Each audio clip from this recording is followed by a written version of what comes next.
y que todo vaya bien a la primera. Si alguien no pudiera ver ahora mismo la presentación que yo estoy haciendo, por favor, que acuda al menú de arriba a la derecha y dentro de lo que están todas las personas representadas que estarían ahora presentes, que seleccione la imagen en la que salgo yo como presentación. Entonces, bueno, también aprovechar para saludar, mucha gente que estamos aquí, pues ya nos conocemos, ¿no? Pues a todos los que no nos conocemos, yo soy Kepa Greñu y os quería hablar un poco sobre el tema de la simulación. Cómo la simulación pues, nos aporta o es una herramienta muy potente a la hora del diseño de layouts, plantas. ¿Por qué es muy importante? Bueno, pues porque los modelos de producción, la manera de producir hoy en día está cambiando. ¿Por qué está cambiando? Bueno, pues obviamente el futuro es impredecible. Cada vez lo va a ser más, además. Estamos todos conectados y dependemos de factores externos que no controlamos, que a veces pueden ser cosas buenas que nos pueden hacer mejorar y a veces pueden ser riesgos que nos pueden hacer tener en cuenta diferentes escenarios, ¿no? O, pueden ser crisis financieras, pérdidas de clientes importantes o oportunidades porque la competencia cierra, etcétera, ¿no? Dependemos muchísimo de los factores externos. Por ejemplo, yo mismo estoy ahora mismo dándos una explicación desde mi casa. ¿Qué me lo iba a decir a mí hace 3 meses, ¿no? Que íbamos a estar en esta situación? Entonces, nadie sabe qué nos deparará el día de mañana.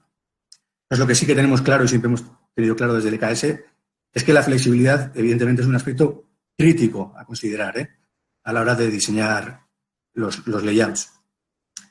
Entonces, un poco como pincelada general, ¿qué es la simulación? Bueno, no todo van a ser problemas, ¿no? Cuando hablamos de los retos de futuro. También la tecnología nos va dotando de herramientas cada vez mejores. Es decir, yo he hablado con compañeros que me cuentan cómo era la vida cuando se diseñaban layouts, pues en mesas de dibujo, con el Rotring y demás, ¿no? Cómo ha empezado a implantarse el AutoCAD, tanto en 2 dimensiones, luego en 3 dimensiones, pues para aquellas personas que igual, o por su perfil, carecían de visión espacial para interpretación de planos a nivel general, etcétera, ¿no? Bueno, pues hoy es el día en que la simulación nos ayuda muchísimo a la hora de diseñar layouts. ¿Por qué? Pues porque adapta tanto el tema, digamos, más visual o el tema de espacios, temas físicos, con el tema más relacionado a datos. Es decir, podemos, si bien teníamos antes herramientas separadas, como bien podían ser los AutoCAD o los Excel o tipos de hojas de datos para calcular las mejores soluciones, la simulación podemos decir que engloba muy bien y que une muy bien esos 2 mundos. Entonces, ¿qué nos aporta en el diseño del layout? Bueno, pues que efectivamente nuestros diseños, las soluciones optimizan los costes logísticos. Logísticos, tanto recursos físicos como recursos humanos. Y además, como somos capaces de correr muchas y diferentes escenarios, podemos ver cuál sería la mejor opción o priorizar qué mejoras nos convienen más, ¿no? Y obviamente, pues relacionado con la última noticia que tenemos, ¿no? ¿Qué riesgos tiene tanto para las personas como qué riesgos existen a la hora de producir de determinada manera? ¿Qué peligros pueden surgir? Entonces, un poquito, yo sí os quiero presentar un ejemplo, digamos, de una manera más visual, ¿no? Pues para que veáis un poco cómo haríamos o qué bondades nos aporta, más allá de presentar en algo estático, ¿no? De una manera un poco dinámica. Por tanto, si me permitís, voy a presentaros lo que sería un poco, esto sería lo que veríamos en un modelo de simulación. Queremos representar una fábrica al uso, digamos, genérica, del sector de automoción, en la que, por ejemplo, tendríamos una serie de máquinas de inyección de Zamac. En este caso se plantean, pues, en esta banda 8 máquinas y en esta otra banda otras 8 máquinas. Es decir, tendríamos 16 máquinas que estarían produciendo. Sería el primer proceso de nuestros materiales. Después deberían ser transportados por los elementos que fueran. Estudiaremos qué elementos utilizar para ello, pero deberían ser transportados a un segundo proceso de mecanizado. Comentar que, un poco viendo lo que es la nueva manera de producción de la que hablábamos anteriormente, claro, las estructuras de producto cada vez son más variables. Hacemos tiradas o series más cortas de producción. Necesitamos más referencias, más procesos involucrados en esas referencias, ¿no? Todos relacionados entre sí y ver cómo interrelacionan, pues la simulación nos lo aporta. Es decir, si yo tengo este modelo, que es una simplificación de la realidad, en la cual tenemos que ser capaces de saber cuáles son los parámetros que hacen, que nos son interesantes para luego poder tomar decisiones, pues modelizamos, por ejemplo, esa estructura de producto que decimos, modelizamos diferentes variables, como pueden ser el número de carretillas o elementos que tengamos para transportar, qué velocidades tienen, qué tiempo de cargas tengan, qué velocidades, qué número de trabajadores tenemos. O sea, aquí es muy flexible y podemos dar cualquier tipo de parámetro. Podemos, digámoslo así, hacer un pequeño ecosistema simulando lo que sería una planta de fabricación que tengamos nosotros. Entonces, por ejemplo, si yo ahora mismo le diera al play, pues veríamos, ¿no? Pues cómo los operarios van metiendo estos lingotes de inyección de Zamac en la máquina, esa máquina empieza a producir, por tanto, empieza a correr el tiempo y la máquina empieza a estar en uso. Entonces, a medida que pasa el tiempo, estaríamos viendo cómo evoluciona. Entonces, como un ejercicio, digamos, ya me permitiréis que sea un ejercicio sencillo para que se vea muy fácilmente cómo varían las cosas, cómo nos aporta la simulación. Voy a poner un escenario en el que solamente haya una carretilla. Entonces, si yo le doy a correr el modelo, esta carretilla inicialmente, debido a cómo hemos puesto los buffers iniciales que tienen, bueno, todavía tienen un buffer de otro ítem en espera de lingotes, pues ahora mismo estaría parada, ¿no? Ese carretillero ahora mismo estaría, pues, tranquilamente, no estaría forzado ni saturado. Si empiezo a correr la velocidad en el tiempo, empezamos a ver que llega un momento en el que la carretilla, a medida que las máquinas le han empezado a pedir suministro, esta carretilla empieza a moverse y empieza a entrar al almacén, a coger la nueva materia prima y a llevarla a la cabecera de la máquina. ¿Qué empezaríamos a ver? Pues que este carretillero empieza a estar muy saturado, es decir, empieza a suministrar a todas las cabeceras de línea, o de máquina en este caso, los productos, también a llevar los productos de la zona de mecanizado a la zona de expediciones o la zona de la playa de expedición o la zona donde se agrupen los pedidos. Estamos viendo que la carretilla no es capaz de llevar todos los materiales que están pidiendo las máquinas, por tanto se están estableciendo roturas, ¿no? O sea, imaginemos una situación como esta en la que las máquinas estén paradas debido a no tener suficientes elementos de manutención.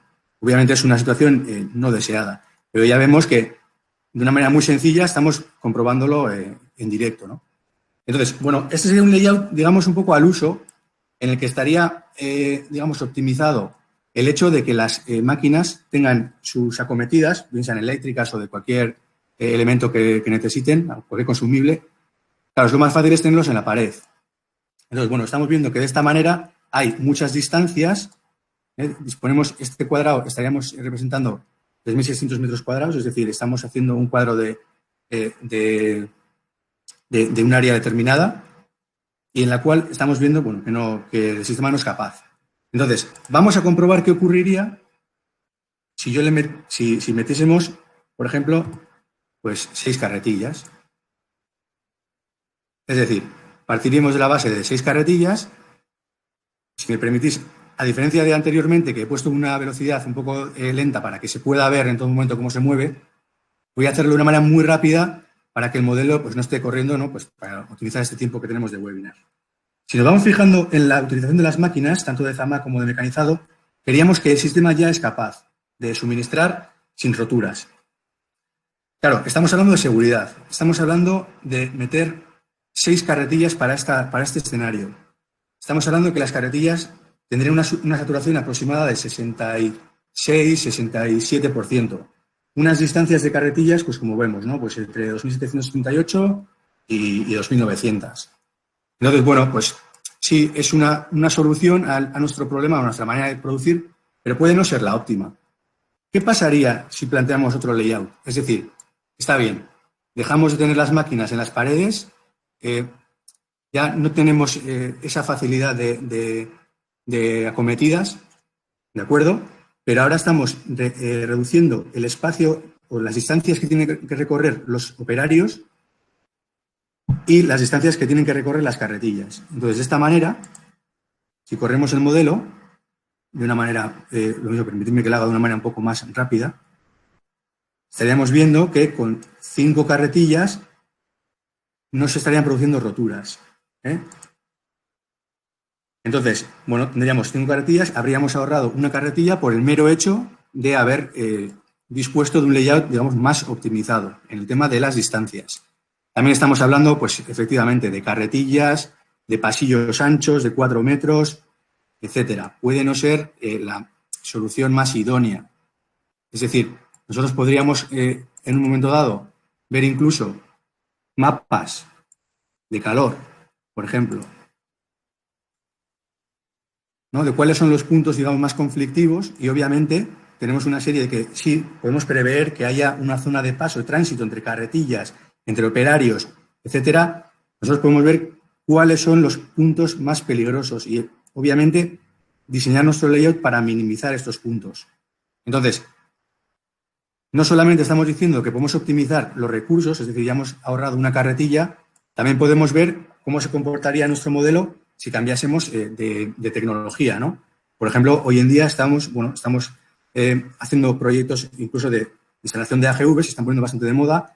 Los AGVs, bueno, como ya sabéis, también han cambiado mucho de tecnología, pues desde los filoguiados a, bueno, podemos modelizar incluso, como va a ser el caso, AGVs movidos por el algoritmo A-Star. Entonces, en este caso, si corriésemos el modelo, es verdad que como la velocidad de los AGVs, bueno, como nos dicen un poco los fabricantes, ¿no? Son aproximadamente de 96 metros por minuto, unos 6 kilómetros por hora, cuando las de las carretillas pues, suelen ser de 10, algo así, dentro de una fábrica. Estamos viendo que necesitaríamos por lo menos 8 AGVs. Entonces, bueno, nuestra parte de la labor de un proyecto es determinar un poco cuáles son los riesgos que estamos dispuestos a asumir. Es decir, ¿es mejor situar o disponer de 8 AGVs o de 5 carretillas o 6 carretillas? ¿Hasta qué punto nos afectaría en nuestra cuenta de resultados, ¿no? Una y otra? Bueno, nosotros creemos siempre que el tema de garantizar la seguridad es primordial. Entonces, bueno, en este escenario hemos comprobado que con AGV se podría abastecer a las máquinas con 8 AGVs de manera ininterrumpida. Ahora bien, no solamente nos quedamos en los sistemas de manutención, también podemos ver cómo las diferencias de velocidad que puedan surgir entre máquinas de un mismo proceso con las máquinas de otros procesos aguas abajo, como requieren de buffers intermedios o zonas de producto intermedio, podemos dimensionar esos buffers también. Es decir, por las diferencias que hemos visto, tenemos solamente 5 máquinas de mecanizado contra 16 de inyectoras, cada una con sus velocidades asociadas a cada referencia, pues esos desequilibrios producen la necesidad de buffers. Es decir, podemos comprobar de una manera muy, muy rápida y muy sencilla qué buffers nos han hecho falta para poder luego dimensionarlo en la vida real, esos buffers de cuánto estaríamos necesitando, espacio en suelo o cualquier solución que haya que instalar. En este caso estaríamos viendo que han hecho falta 7 buffers en la salida. Podríamos, obviamente, disponer de un stock de seguridad y dimensionarlo de una manera, de manera que, si hay variabilidad, podamos asumirla. Hemos visto también, bueno, hemos mejorado, tenemos los AGVs y, bueno, son capaces de frenar cuando hay gente, eso nos hace necesitar más AGVs. Entonces, ¿podríamos darle otra vuelta más al layout? Pues, evidentemente, todas las que queramos. Podríamos incluso plantear un escenario en el que, bueno, tengamos una isleta donde se encuentren todas las máquinas de inyección, como era el caso de la isleta de las máquinas de mecanizado, las cuales se van proveyendo exteriormente, es decir, los flujos son independientes, los de los AGVs con los de los operarios. Por tanto, podríamos tener menos operarios atendiendo a más máquinas porque los trasiegos que tengan que hacer serían distancias más cortas y más seguras, porque estarían siempre dentro de la misma isla. Y cabría esperar, ¿no? Vale, de acuerdo. Sí, ponemos una isla, para eso tenemos que establecer unos recorridos para los AGVs que serán mayores. Por tanto, ¿eso cómo repercute en el número de AGVs que pueda necesitar para satisfacer la demanda que tenemos. Bueno, pues corriendo este escenario, estamos viendo que con 10 AGV seríamos capaces. Es decir, estamos dispuestos a asumir una inversión superior en AGVs, en 2 AGVs más, a cambio de esta solución. ¿Es más conveniente la solución intermedia o seguimos tirando por un poco soluciones más anticuadas, ¿no? De carretillas, de pasillos, de distancias entre máquinas, etcétera? Al final, bueno, es un ejercicio que tenemos que hacer un poco en conjunto con nuestros clientes y ver cuáles serían los escenarios que más les interesen, ¿no? Entonces, un poco como conclusión, comentaros pues que venimos de una situación en la que siempre hemos dicho, el papel lo aguanta todo. El papel lo aguanta todo y luego llega el día en el que hay que asumir riesgos y instalarlos, ¿no? Entonces, para minimizar esos riesgos, la simulación pues también lo aguanta todo, pero por lo menos nos avisa. Entonces, bueno, pues por mi parte yo me quería despedir agradeciendo otra vez vuestra presencia y un saludo a todos. Le paso el testigo a Miquel, que nos va a comentar un poco si bien esto